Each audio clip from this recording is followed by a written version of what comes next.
Harper Audio presents The English Spy by Daniel Silva, performed by George Guidell.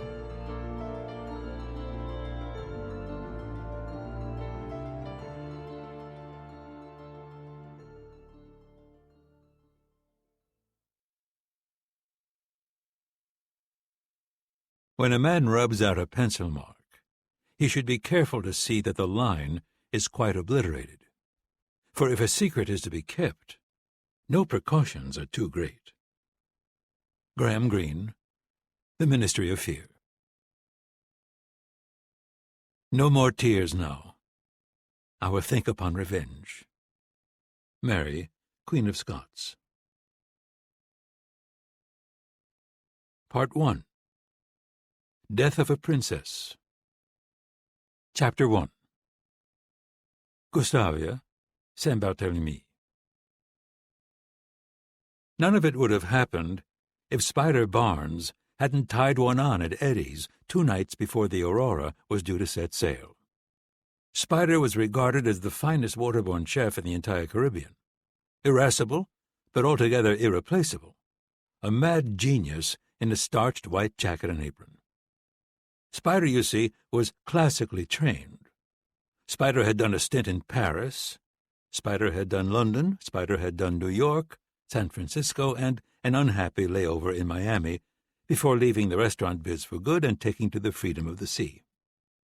He worked the big charters now, the kind of boats the film stars, rappers, moguls, and poseurs rented whenever they wanted to impress.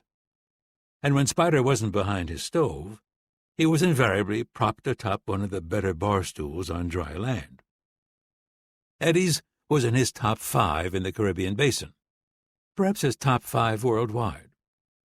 He started at 7 o'clock that evening with a few beers, blew a reefer in the shadowed garden at 9, and at 10 was contemplating his first glass of vanilla rum.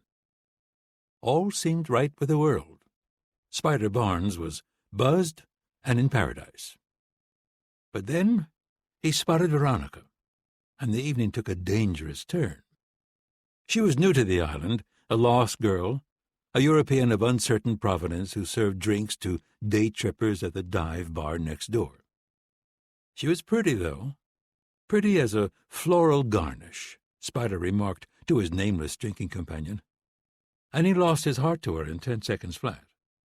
He proposed marriage, which was Spider's favorite approach, and when she turned him down, he suggested a roll in the sheets instead.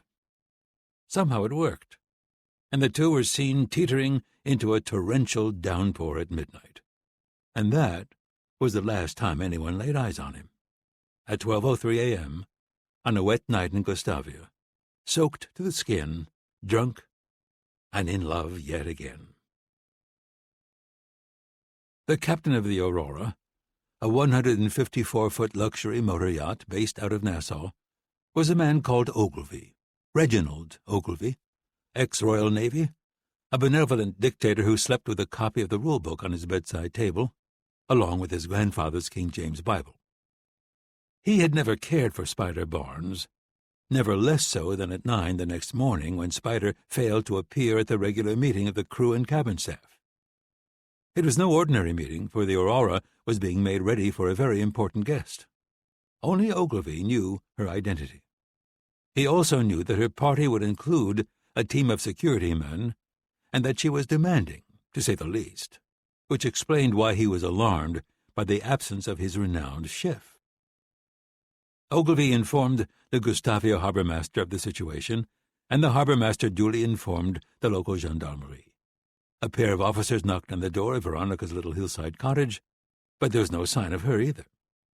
Next they undertook a search of the various spots on the island where the drunken and broken-hearted typically washed ashore after a night of debauchery. A red-faced Swede at Le Select claimed to have bought Spider a Heineken that very morning.